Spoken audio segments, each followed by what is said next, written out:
Hello and welcome to the Daily Atheist Morning Show. It is Wednesday, the 9th of December, 2020. I'm your host, the amazing Super Chris. Thank you for joining me at this ungodly hour. We got a fun show today. I've got Andy Hall from the Laughing in Disbelief blog over at Pathos. He's going to be joining me in just a minute. Links are down below. Nokasuchi from The Rage. He's having the internets today. He'll be in and out, in and out, in and out. He's blaming his router. It's all the prawn he's been surfing.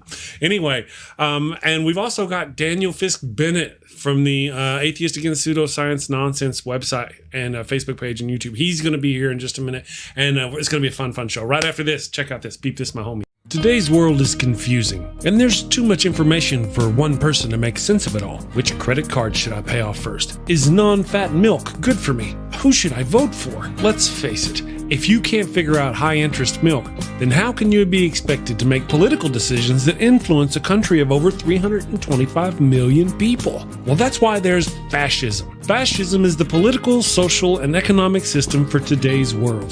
The Merriam-Webster dictionary defines fascism as a political philosophy, movement, or regime that exalts a nation, and often race, above the individual, and that stands for a centralized autocratic government headed by a dictatorial leader, severe economic and social regimentation, and forcible suppression of the opposition. Choose this ideology and life will be easy. Did you ever look at someone who uses really big words and think, I wish those libtards would just disappear? Well, under fascism, your dreams can come true. Under fascism, you won't have to worry about the pesky little things like brown people or atheists, or who in your country is entitled to basic human rights and who is not. Hint, hint, the answer is nobody. Yes, friends, this truly is the final solution you've been looking for. And if you're concerned if this form of authoritarianism will be up to your high standards, don't worry. American fascism will be the best fascism in the world because it's been endorsed by Jesus. So go out and destroy freedom and democracy by getting fascism today. Paid for by the Fascio Conservative Party, formerly known as the GOP.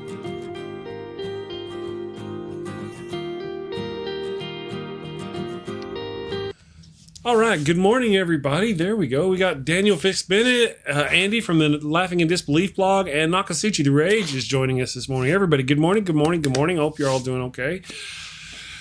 Hola, Andy. We'll start with Andy. How you doing this morning, buddy?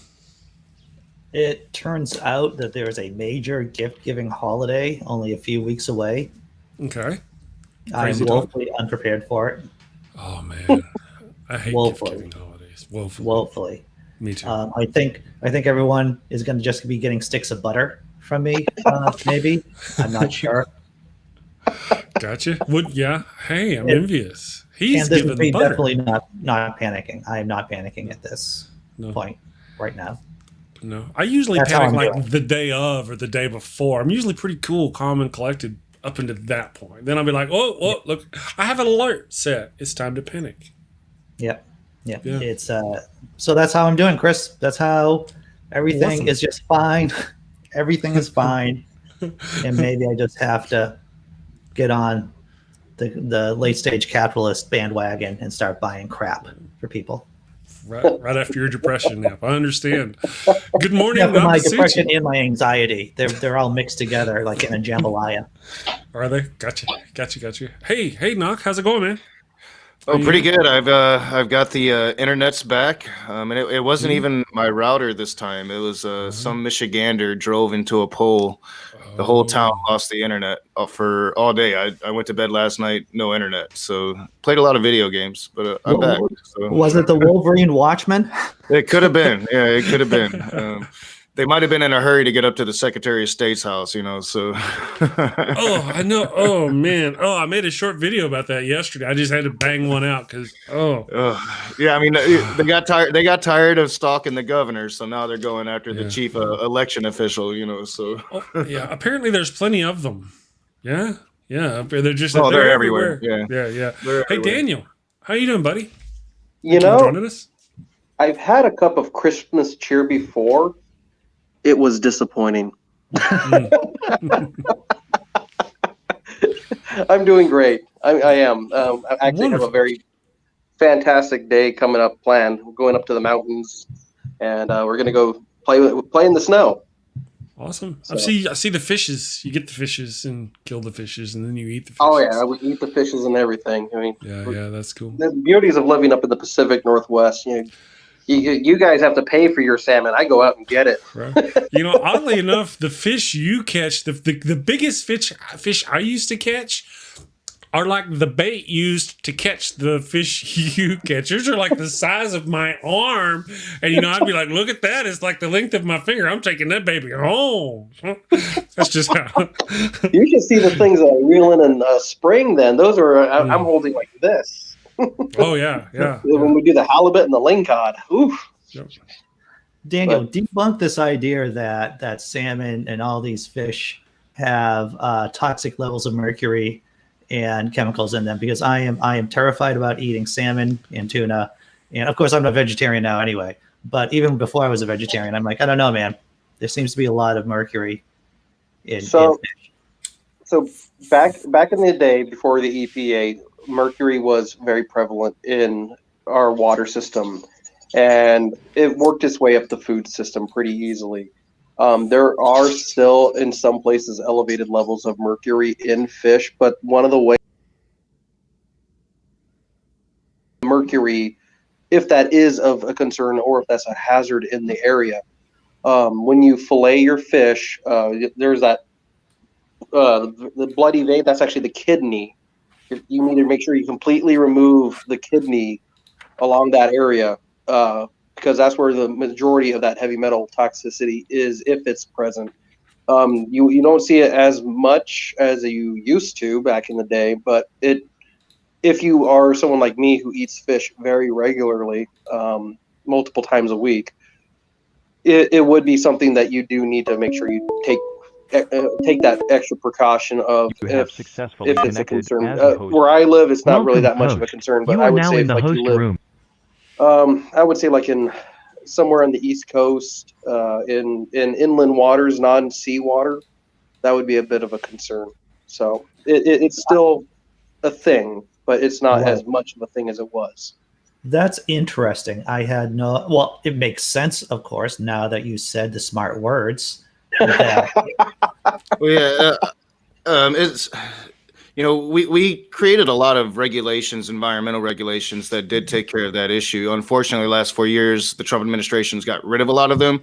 So we probably will see a spike back to some higher levels of mercury in fish.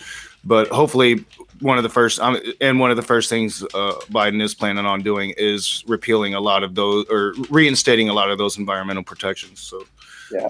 Right now, I'm watching the shellfish, like the mollusks, very closely. They will be the first tattletale because they're filter feeders, and so if we start seeing our clams and oysters taking a hit, we will know that the firsthand effects of Trump's decisions. Mm-hmm. Absolutely. Well, to take it from the fish to the alien folk, let's turn it to the topic at hand, if you don't mind. I just thought I'd ask. Andy actually read the article. Daniel's probably aware of this sort of thing. I don't know if Nokasuchi's aware of it, but I did read this article, but not I didn't see that you had sent it to me. I read it just naturally on Facebook because let me read that stupid stuff right there. So. I should have messed my hair up, and I should have been holding my hands like this for this episode. I don't have enough hair for that anymore. All right, so for people who are listening and watching, if you're not aware of this, there was an Israeli professor who recently stated that yes, Virginia, aliens are real. But I'm jumping ahead of myself. Let me get to the news article. The news article's title here on Yahoo News, I believe that's the one that you sent me, Chris. I got a bunch of tabs open right now. Mm-hmm. But this one right here is aliens exist and Trump almost let it slip, says Israeli professor and former space official. A former Israeli space security chief has sent eyebrows shooting heavenward by saying that Earthlings have been in contact with extraterrestrials from, quote, a galactic federation. Right. Quote, I've been saying. unidentified flying Well, beam objects me up. have asked not to publish that they are here. Humanity is not ready yet. Haim Ishad, former head of Israel's Defense Ministry's Space Directorate, told Israel's. It sounds like it's spelled like it's Yediot, which I'm sure you're not supposed to pronounce it as Yediot.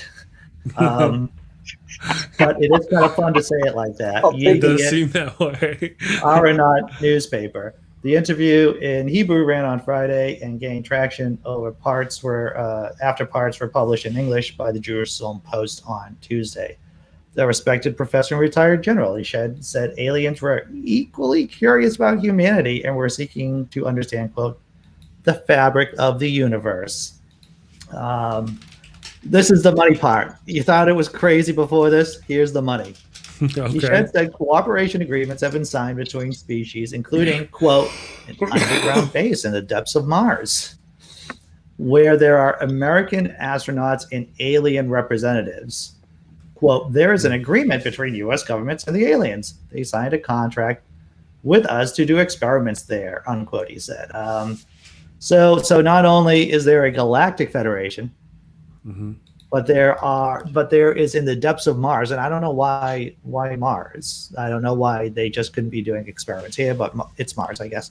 And so it makes the story saucier that there's like an underground complex where scientists and aliens are doing experiments.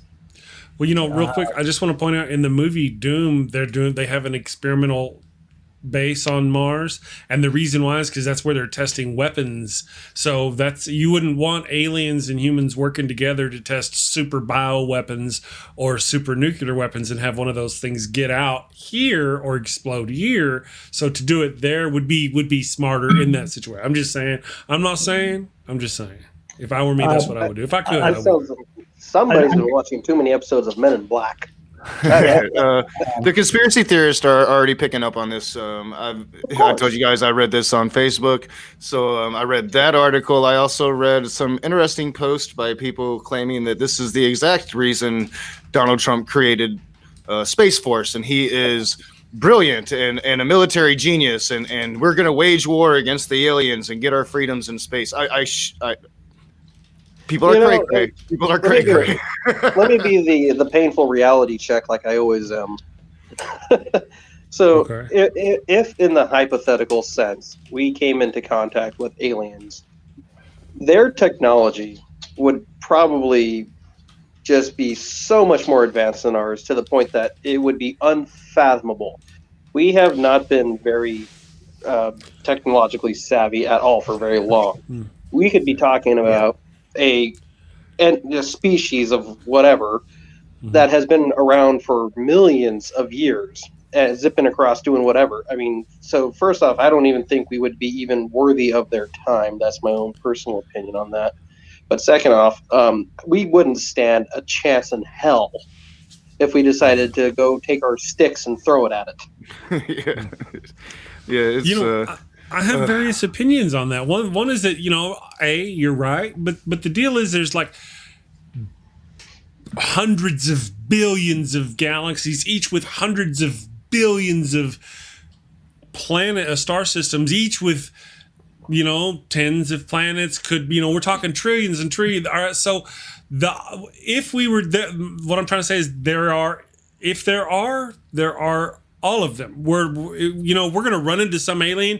It could be somebody of nearly equal technology to us at, one of the nearby stars. It could be somebody like you say, Daniel. They could be here and we just don't know. We don't recognize their technology. They're just so far beyond us. But the odds are that if there's either one of them, what's the likelihood that we'd run into either one of them? Well, that, and also what's the likelihood of us being nothing special on their radar? True enough. Yeah, you could think of it if you could go full nerd. Think Star Trek. by that same point, there's bound to be so many of them out there that some of them are looking and some of them don't give a damn. Some of them are about our technology. Some of them are far beyond us. Some of them are like cavemen, but they're sentient. I'm just saying there's so many that the scale of what they are and what they want. That's why people say, if we run into aliens, they're going to be hostile. Well, maybe, but there's such a scale. Sure, some of them are probably hostile. Some of them are probably benevolent. It's just like, what are we close to, or what's likely to have, if we're using a lot of if here. I smell a lot of if coming off of this, because I'm not really one who believes so much in that they're coming here. Well, and you're right. I mean, so we really only have to worry about our galaxy. It's nearly like theoretically impossible unless you've got some major wormholes going on to get from one galaxy to the next. But even within our own galaxy, the probabilities of life being out there is there's probably several civilizations out there. Now, do they have the capability of getting here? And would they see us as a threat? As worthy? I would probably think not. They might. Our technology is new. Their technology would have to be very old to get here. So, they've been dealing with it for a very long time. Understanding the fabrics of the universe. If they got here, I think they understand them pretty well. Makes me wonder. Is do you think if they are, just for hypothetical reasons, I wonder, do they maybe look at us the same way we in the first world look at third world tribes and study them? And look at us as these nomadic savages. I think maybe another comparison would be how we looked at octopus. There we go. Yeah. Without all the answers. And that maybe what's looking at us is octopuses, I think it is. So, by the way, this gentleman, this retired professor, or this person who is reporting about aliens, he has a book out, of course, and you can find all about it in his book. Well, and that's the thing that I don't trust about this is this an Israeli dude, and he had a position, but nobody's going to come out and let out this information unless the Israeli government wanted them to. And he's got a book out there. I know that Trump did come close to saying whether or not the government thinks that there's aliens. So he talked about asking about it. He is an idiot, but I'm personally with you, Chris. I think that they're out there, but I'm not, until I see it, I'm not going to believe that they're coming here. See, that's where I'm at. Until I see it, I'm not going to believe it. However, Andy Hall was researching and talking about a warp type drive that we're in the process of currently developing. If it worked, that would mean a civilization wouldn't necessarily require being too much more advanced than we are to get faster than light speed. It's one of those the Alcubierre drive. The name again, the Albuquerque drive. It's one of those things that are just on paper. No one's setting up, any engineering. They're throwing around the words theoretically possible. They were, it was some. They were doing some good for us. I think it's technology, probably, definitely within the next couple of 100 years, humanity will see if we make it that far. It's just like Einstein, how he predicted gravitational waves. I mean, back in the day, it seemed, like almost science, or physics novelty. Just something that worked in math, but probably they, didn't actually. What they didn't really think could be a thing, just like black holes were. Now we've taken pictures of black holes and we've measured gravitational waves. So, I mean, welcome to the 21st century. There was that whole sound barrier. It may not be as hard as we kind of realize once we understand the proper physics to get, and I'm not talking about going faster than light in space, but, one of those other type of technologies that they're talking about was warping space, whatever. Well, since you did mention the sound barrier, I would say rest in peace, Chuck Yeager. Rest in peace, Chuck Yeager. That's right. Huh? Yep. Man who was the pilot, broke the sound barrier. Yep. And it's faster than a speeding bullet. Indeed. That's right. Yeah. So there are things that are kind of, when it comes to these things, I don't know. It's hard to say if it's possible. Then it, we could be all wrong. We're all skeptics because our hand has been smacked by reality so many times to say, oh, no. So I'll believe statistically that man, it's got to be possible that there's at least other life out there. We are proof it can happen. But whether they're coming here and ripping the lips and assholes off of cows and probing rednecks, I really can't be sold on that. I just don't know that that's really a thing, I was thinking about this, and I think it's highly possible that we as a species are just Dunning-Krugering ourselves in a sense. And the Dunning-Kruger effect is the incompetent don't realize that they're incompetent because they're incompetent. And I'm wondering, are we just really thinking that we're intelligent? So here's something that I also like to bring up. The appeal to the authority. This reminds me a lot of what happened back in the 70s with Linus Pauling and vitamin C. You had a guy who was a 2-time Nobel Prize winning chemist who just flew off the deep end and effectively said vitamin C will cure everything, and the media went nuts over it. Yeah. So, I mean, anytime you have some prominent figure go off the deep end and pull something out of his rear end, suddenly the media loses their minds. Yeah, and this is the same kind of thing. No, you're totally right. Hey, I should mention this is the chance to talk about the phone line if anyone wants to call in and talk about aliens or anything else. 940-326-7469. It's in the chat. If you want to call in. Give us a call. We'll talk aliens. Or whatever. Yes. God aliens. Or whatever. God aliens. What scares me is that they're only probing the rednecks. Like, they need to be probing the New York liberals so they can see what we're about, I mean, like, take me to your leader. Well, it was funny when the governor. When someone brought up, the cows were having their lips and their anus removed and whatnot. Yes. It was funny how I think it was a wildlife biologist that pointed out that if you look at scavengers and their behavior, the first things that they eat are the soft tiddly bits, which usually are the lips and the anus. Yeah. If you want to see a funny, horrible video, there's a video of a hyena getting the worst end in the world from an elephant that died. No. That's a pretty funny video. I've heard that too. And the whole thing, you guys remember back in the 70s, there was this rash of cows that were violated. And then there was all the abductees. You remember Dan Aykroyd, man. Dan Aykroyd went on national television. His whole thing was to watch people get them on camera and just flail back and forth and have these. It was so embarrassing to watch. We just have to accept. Shameful. I mean, just like we just have to accept that society has these hysterical moments, right? There's like mass hysteria, whether you're talking about satanic panic or cow molestations. I don't know that they just seem to bubble up. I'm not saying that aliens are one of those mass hysteria. QAnon comes to mind right now. Yeah. Boomer Hughes got it in the chat. He says the UN changed marijuana classifications a week before the U.S. Congress did. That was a lizard move. The lizard people are in control. I'm looking around for Von Helton. No. Yeah. But I don't know. It's something that, again, we have a space force now. What do we have a space force for? What's the purpose? We have a name. We don't exactly have X-wings going around doing anything right now. Right. No, What's that guy? But I'm not curious what the purpose and mission of this. Well, it's meant to be a distraction, just like most other things in the Trump administration. I can't believe it's taken us this long to actually get. I wonder. Talk about Trump that much, but yeah, it is Space Force, just another distraction. It's a shiny object.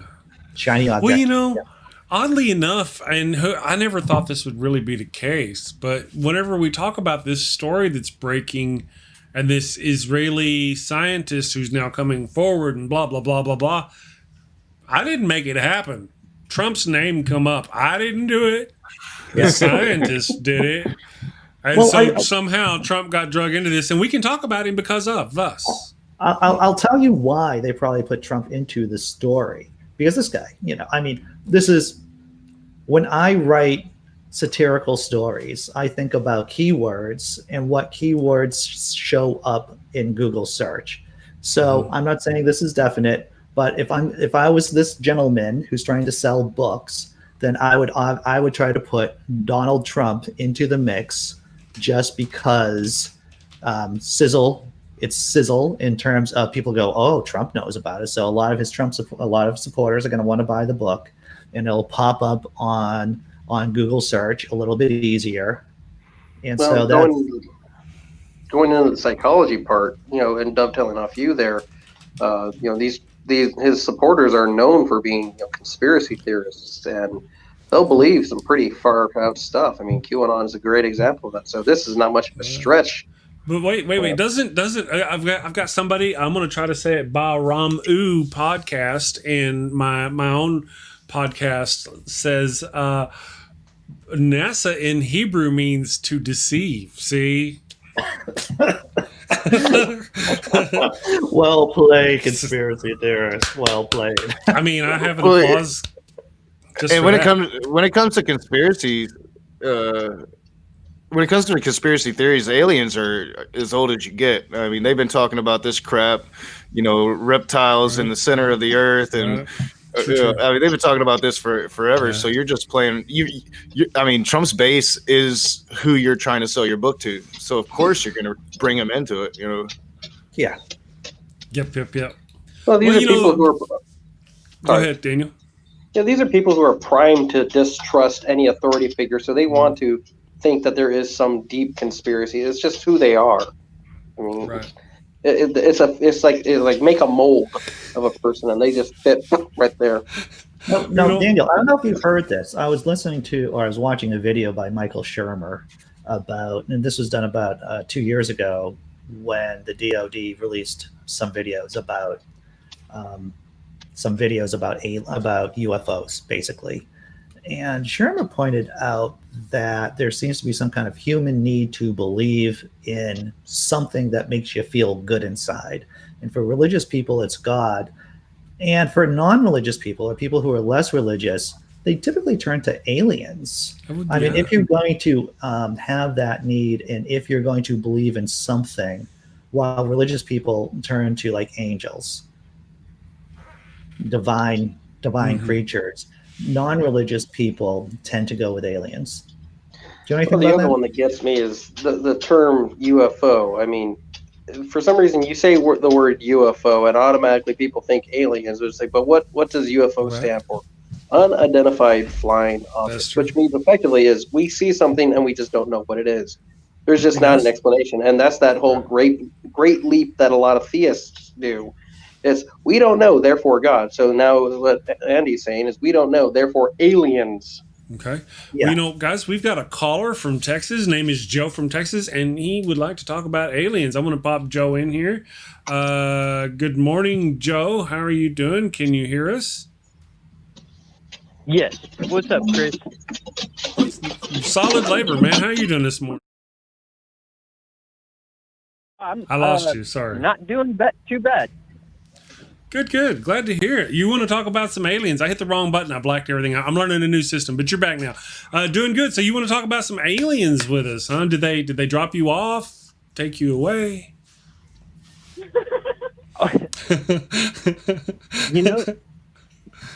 That would be pretty awesome. But it's less spectacular than that. Okay. But you're talking to the guy. My name is Yo. And I'm the one who goes by the handle Yo Natural Atheist. Way to go, Yo. Nice to have you. Yeah, you've been stalking our chat for months now. How you doing, buddy? What's up, Yo? Yeah, I've been there since the beginning. I just enjoy y'all's conversations. That's wonderful. In the beginning, there was darkness and Yo. Right? So do you what are your thoughts, if we may, what are your thoughts, Yo, on aliens? What do you mean, aliens? That's a quote from Paul. Sorry. Y'all go ahead. I think the things that I've seen in the sky that move in strange ways are something that we're working on. I don't really buy the whole alien narrative. I think people are just looking for an explanation for things that, you know, that they see. I have seen things moving in the sky. I've been with a group of people and seen things moving in the sky in ways that cannot be explained. Not by our science. People couldn't handle the G-forces. Like, I grew up in Clear Lake near NASA. I've been to so many air shows. I know there's a lot of information that we don't get to know. There's a lot of technology that we don't get to ever see, you know? Yeah. You're in Texas, right? You ever been to the Marfa Lights to see the Marfa Lights? What's that? Have you ever been down to Marfa to see the Marfa Lights? Marfa Lights? I'm not familiar with that. Okay, so there's this down in Marfa, Texas, Marfa, I believe. There's this for 50 years or so. They see these lights. So you can go down there and sit on this certain highway and look off to a certain way at night, and you'll see these lights do this thing on the regular, apparently. Me and my first wife went down there many moons ago, back in the day. Did we have cars? Yeah, we had cars.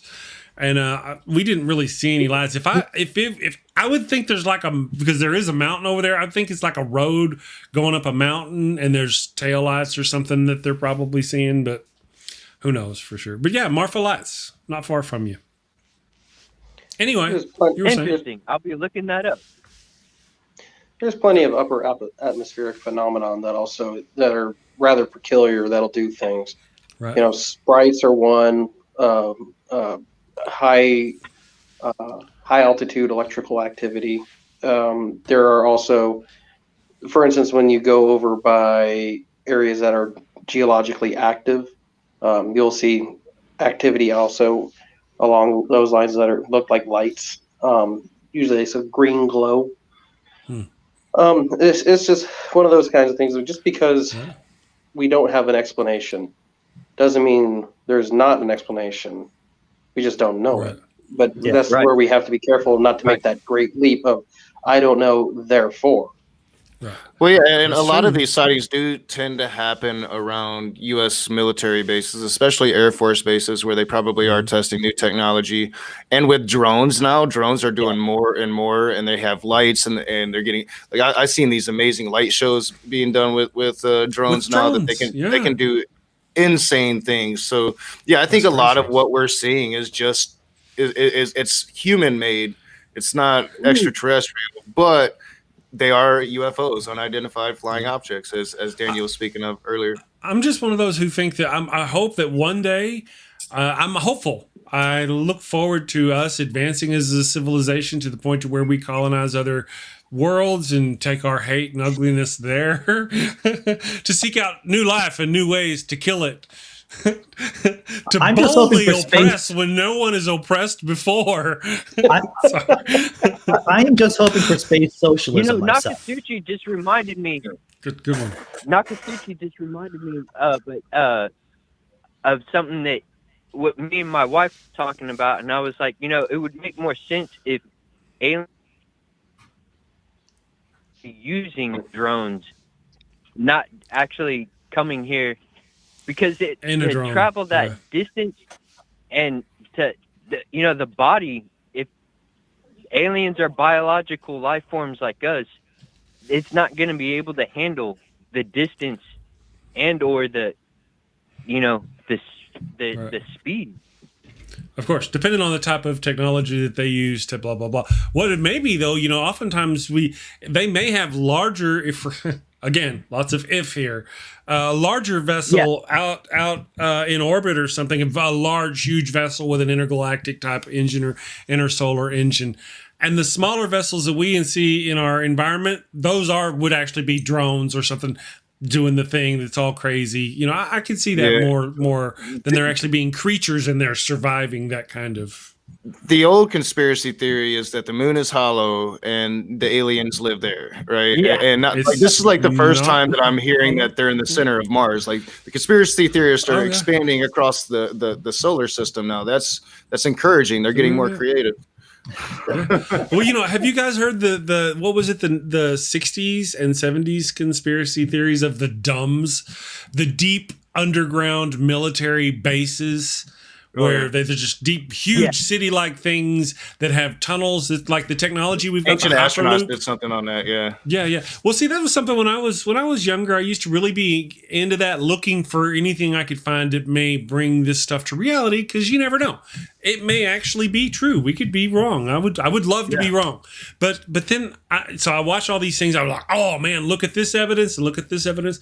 And one day I watched this video. It was like 3 hours long, and it went over all these things and explained, well, this is why they carved this into the top of this tomb. It's not a guy in a spacecraft. It's a holy tree, and he's climbing the tree. And none of this has anything to do. And they kind of debunked all of my notions of ancient astronauts. And I was like, sad, Chris. Yeah.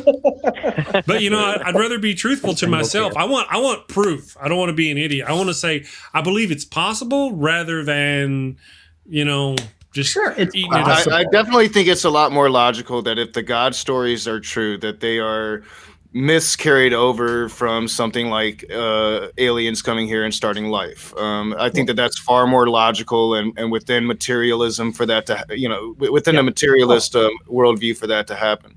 No doubt about that. Aliens are much more likely to be real than God or any gods for that matter. Yeah. Well, there's also that other, since we take that numbers game, what are the odds of there being a live alien or God, right? Or aliens are real? Drake equation.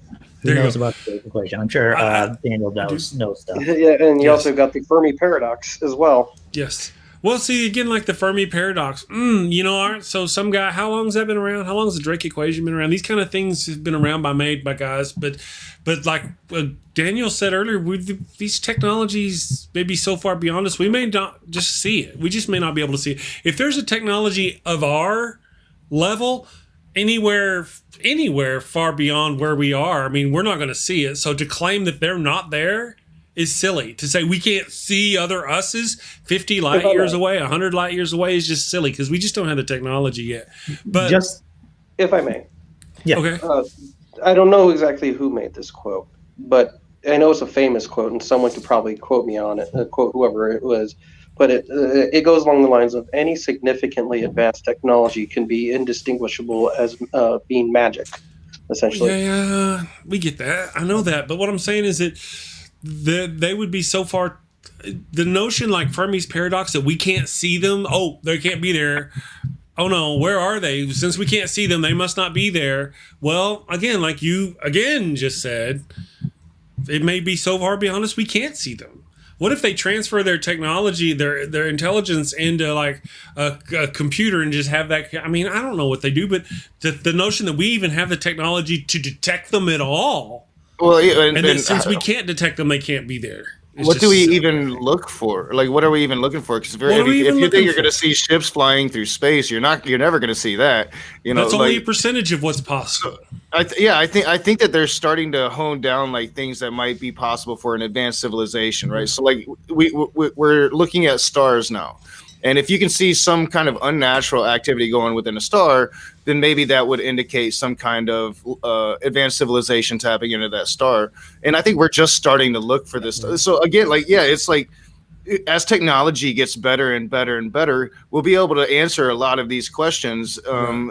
And right now we just can't. Gotcha. I'm going to go ahead and let Yo go for now and pull in another caller. Thank you for joining us, Yo. Thanks, Yo. We appreciate you. Thanks for having me. That was wonderful. Thank you for calling us. I'm gonna let's go ahead and drop Yo. Thank you, Yo. And we're bringing in John to talk about aliens. Let me see here, John. Hello, John. All right. Now my router's having issues. My daughter doesn't have internet for her class, so I'll be right back. I've got to dip out again. Okay. Hey, John. Can you hear us? I don't believe in aliens.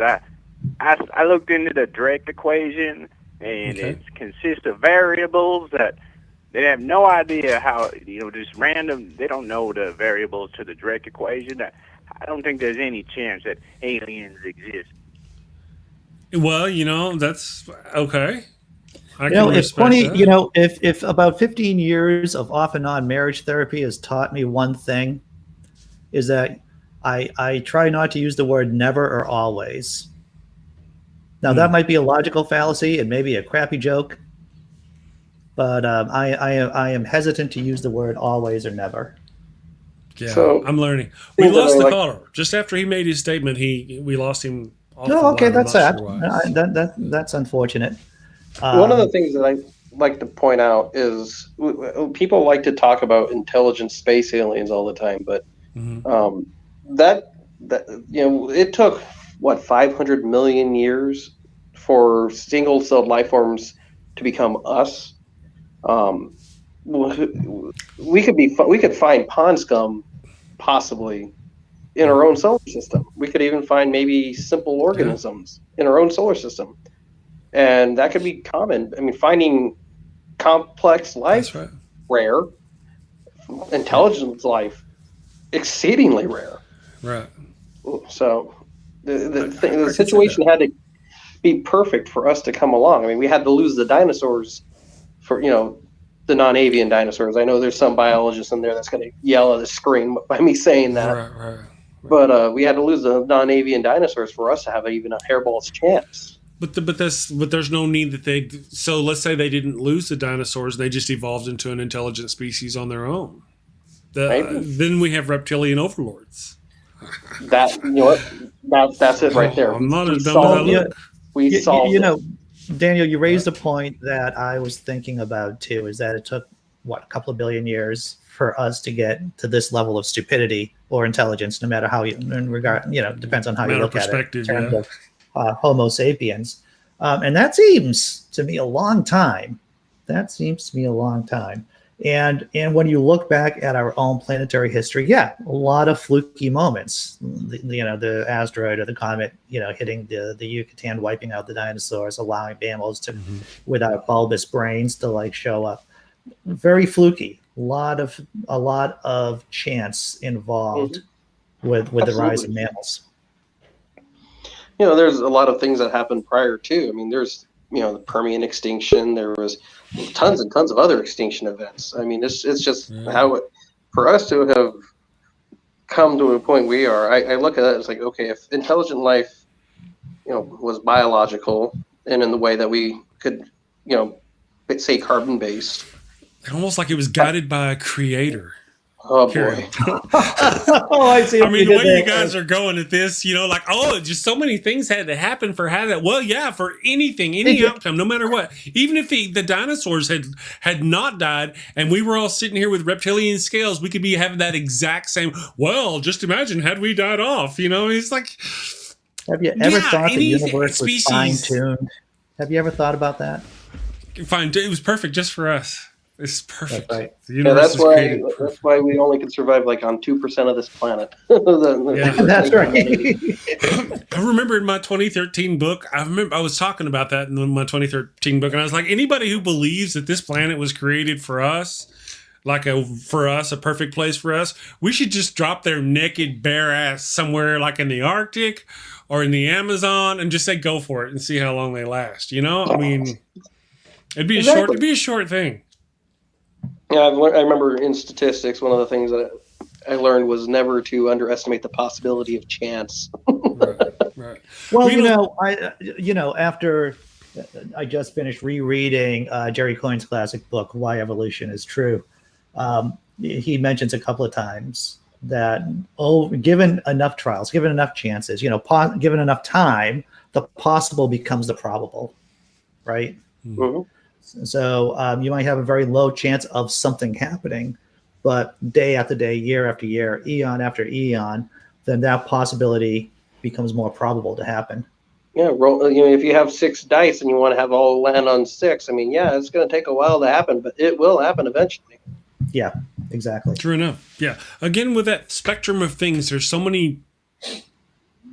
Again, if there's aliens out there, there's going to be a whole bunch of different kinds. To say if we run into aliens, they're going to be evil is kind of narrow-minded. There's going to be evil. There's just going to be a spectrum. Well, I suspect if there's aliens. You know, when you consider that our sense of morality is based on primate predispositions towards, you know, us working in a herd, us working in pods.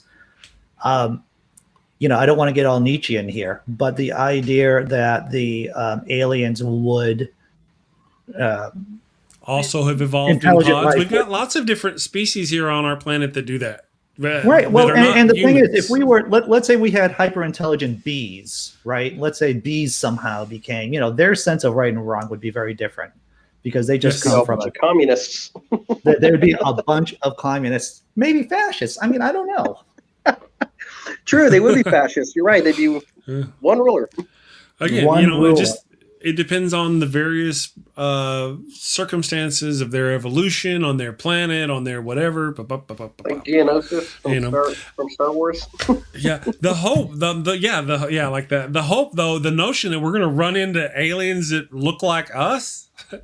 I mean, man, that's way out there. Unless aliens, because we have been running around for what 100 to 200,000 years. Unless somehow some extraterrestrials took us out there and put us, you're not going to find us out there. We're just not going to be found. You know what I'm saying? I'm thinking that's the only way you're going to find something like us out there is if somebody came and took us out. Unless they seeded us. If they seeded this planet to begin with and life sprouted naturally, something like that. Yeah. Well, the point is you're not going to find another evolved creature. If they seeded, like Andy said, let's take Andy's example earlier. They seeded this planet, but the dinosaurs died off. Yeah. They seeded another planet, but the dinosaurs didn't die off. Even if they seeded the planets, the likelihood that they would get something that looks like us is extremely unlikely. Now, if they seeded at the monkey level or something, that's something. Go ahead, Andy. Well, that was my point, Chris, was that at what point did they seed us? What about all the fossil history of absolutely, it would have to be at the very beginning. All of our cousins and relatives. Where does the seeding begin? Does it begin with just them dumping DNA replicators, basic DNA replicators? I got the answer. Damn dinos, always debunking stuff.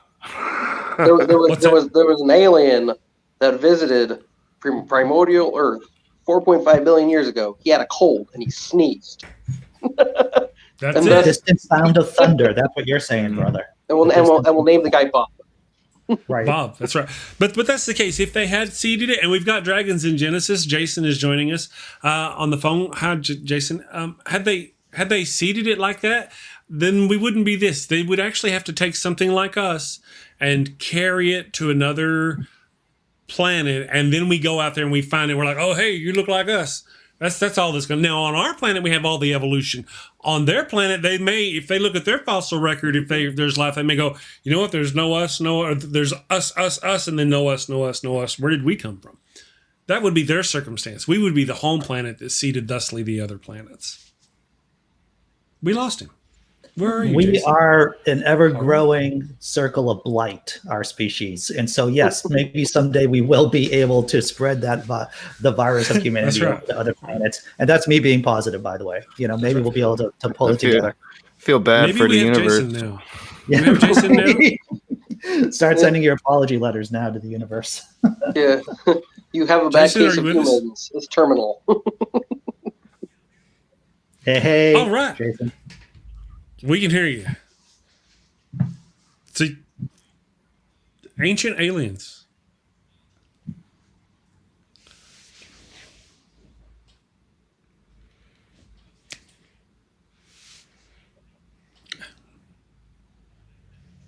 Mm-hmm.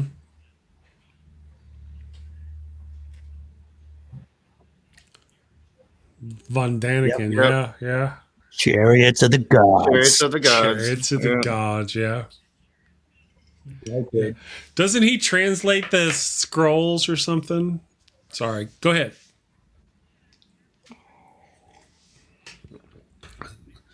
Sumerian text.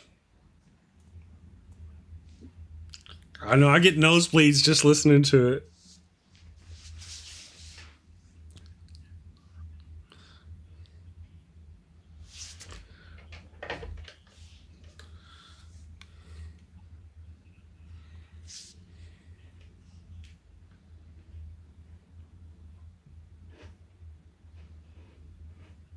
Mm-hmm.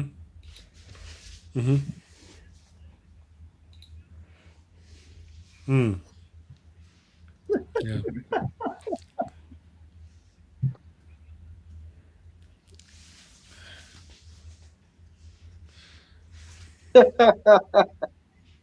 Parts it. He reads translations and then fills in gaps, with his own ideas. But he was There's on a no audio podcast coming through. called- I got it. I already got it. Go ahead. Yeah. All right. Okay. So yeah, he was on a podcast a while back called The Unexplained, and it has the host is named Howard Hughes. And anyway, he's on this thing I think twice, and in his first appearance on that show, and you can go back and find it. It's still on there. It's called The Unexplained. Mm. In his first interview on there, he says that when he was in school, in his little Catholic school in whatever country he grew up in, he was having trouble understanding history, and he was also having trouble in his Bible study classes. And his problem was that his history and his Bible didn't match up. And so he created the idea of ancient aliens to reconcile the differences. So Great the leap. History Channel, Ancient Aliens, literally came from a man who didn't understand history, didn't understand the Bible, and made up stories to try to understand both. And those are his words. You can listen to the interview. He literally says he didn't understand those two classes, so he came up with something to fix the problem. And that's where all of this started. And So that's he was trying hilarious. to harmonize. He was trying to harmonize science and the Bible, or history and the Bible. Yeah. Another great. Yes.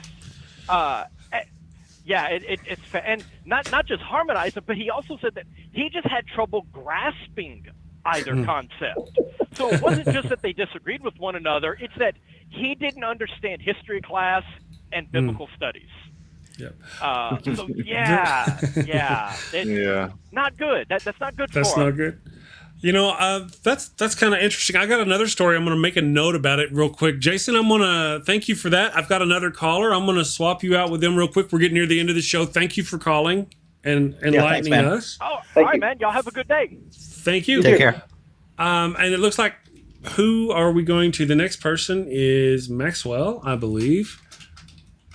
And let me do that. And now come over here and bring Maxwell into the show. Can you hear us, Maxwell? Hey, good morning. Yes, good morning, Awesome. gentlemen. How are we doing? Doing All good. right. And you? How are you doing? It's way early on the West Coast. That's all I got to say. Crazy. Yeah, Daniel, he shares your pain. I'm cheating. I'm actually Daniel's big bro, so that's why I'm checking in on the episode tonight or this morning. So I don't read a lot of books in regards to aliens and that sort of thing, except for fiction stuff, because I'm a sci-fi geek. I watch sci-fi movies. I watch sci-fi TV shows. The ones that are the most interesting are the ones that show aliens as being diverse. Showing that you have aliens that are good and bad. So for some reason, during the 90s, when we had the X-Files, there was this construct of having aliens that all thought exactly the same way. And that sort of permeated into everybody's opinions that aliens all thought the same exact way. Right. And that they were all out to get the cows and the rednecks, and that was the only importance that they saw in us. Right. But when in fact, it's like, go ahead. No. I was going to let you finish. Sorry. Well, in fact, it's like a good example of probably one of the best representations of what a alien civilization could be would be Howard the Duck. Because Howard the Duck at the beginning of that movie showed all different types of duck aliens doing different stuff, much like humans are. that we're all very diverse. Yeah. And Well, if so you're it's gonna, like we get caught up in this idea that the aliens are coming, the bad guys are coming, the boogeyman's coming, because they're all one thing. No, they're not. They're diverse. They all have different idioms. That's exactly what I've been arguing. There would be such a spectrum of, you're going to find good ones and bad ones and nice ones, and if they're out there, if they're real, you're going to have a whole. Where you? Let me send a shiver down all your spines. Alien Trump supporters. Oh yeah. What were you gonna say, Andy?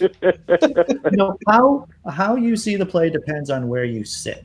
So let's say you're in on the subcontinent in India, and you're interacting with the British Empire.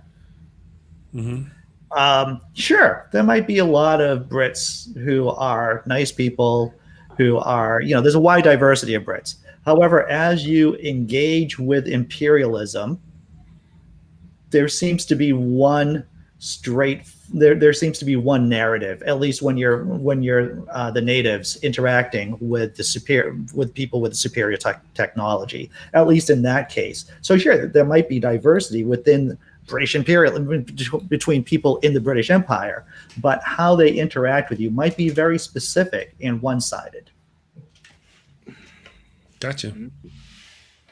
Well, I think that there's something to that narrative, and it wasn't just the X-Files, but you had the X-Files and Unsolved Mysteries at the time, really spinning this narrative about what aliens were and what they were doing to people. That progressed into bigger and brighter things with the ancient astronaut theory, and that has morphed into all these little shows, the real X-Files, so it's become part of pop culture now, to where people that have read science fiction all along, they might think of aliens completely differently. Right. Well, it's become so much in our pop culture and in our culture that this notion that our society and humanity is not ready to learn about aliens is just stupid. But even in the article Andy was reading, they're like, the aliens don't want us to talk about it because they don't think humanity's ready for this kind of I'm like, really? You're just dumb. Maybe in the 1920s or 30s, but today it's a little different. We are ready. I don't want to underestimate our stupidity. Well, that's true. Okay, you win that one. I just meant like I'm right there with you. Okay, yeah. You're right. True enough. Look out, cows. At least America's ability to be stupid. Yeah. Oh yeah. All right, guys. I'm going to go ahead and wrap it up. Thank you all for joining us. Thank you, Maxwell, for calling in on the show. Thank you, Jason from Dragons and Genesis, for calling in. Maxwell, have a great day. I'm going to go ahead and shut your thing down and do the thing at the place. Have a good one. Take care. Thanks, you guys. Take care. I'll learn how to I'll get all this figured out. I won't sound so awkward later. I'll just bounce their asses. Thank you all. Thank you to everybody in the damn nation for watching today. Andy, what do you got going on? Don't forget, don't run off yet, guys. We got a commercial we're going to run. Andy, what do you got going on? I am dropping another comedy show today. I am also dropping a segment. I was on the Harmonic Atheists channel a couple of weeks ago. I made a clip out of that with his permission, of course. I'm dropping that on my channel. Awesome. Dale McGowan is going to be coming on my channel pretty soon to talk about Christmas music. Well, holiday music, should I say. We're going to be talking about holiday music. And Dale is brilliant.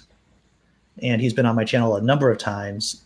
And he runs a podcast. He is the non-religious channel person. He oversees the non-religious channel person on Pathos, where my blog, Laughing in Disbelief, is situated in. So that'll be coming up soon. When I have a definite date, I will let you all know. Wonderful. Thank you for that. Nokasuchi, how about you? You got anything going on? Oh yeah, always a ton. At noon, I'll be streaming what I was supposed to be streaming yesterday, but I had no internet, and so we'll be doing Matt Powell's movie review part 3. Always fun. At 7 p.m. tonight, we have an open room where Darth Dawkins is supposed to come and challenge me and John. So we'll see if he shows. I'm predicting he doesn't. Tomorrow at 1, I have S.J. Thomason and C.J. Cox coming on to have a conversation with me and John. That'll be a good one. And I wasn't here yesterday morning because I had internet when the show was on. But I was up late the night before yelling at Smokey Saint for the things he posted in the comment during the show. In the comments during the show on Monday. So that'll be coming out at some point as well if you want to see me cuss out Smokey Saint. So yeah, lots going on at the Rage. Gotcha. Sounds like fun. Well, thank you, Daniel, for joining us. Thank you, everybody. Andy Nokasuchi, everybody in the chat. Here we go with our video. I'm going to switch it up. I like this one here. Where did my thing go? My thing is being grumpy this morning. There we go. You guys have a great day. See you tomorrow. Hello, all. Chris Mallard here, atheist extraordinaire, host of the Daily Atheist Morning Show, and currently burning in hell. Oh, don't worry about me. I'm not dead. I'm just down here for the annual Christmas party. I mean, annual solstice awards party. The Dark One, or Lucy as he is affectionately known, is personally handing out the awards. Aaron Ra is getting the award for the most souls brought down by evolution for his African fossil hunt, and Matt Dillahunty has won the Golden Phallus Award for being a dick to the most Christians. Oh wait, it's the Golden Fallacy Award for the confusing the most Christians. Easy mistake to make. To top it off, Seth Andrews has lent his voice to the Gregorian chants this year. It's delightfully hellish. Gotta run. I hope you all had a happy Thanksgiving, if you're into that sort of thing, and I want to wish everyone a Merry Christmas. A happy holidays, happy solstice, and a happy new year. Stay safe, heathens. Party hard, fornicate, that sort of thing. But do it safely. Thank you for watching the show. A special shout out to my gold level Patreon supporters, Cindy Plaza and Ian Davenport. Thank you and have a great day.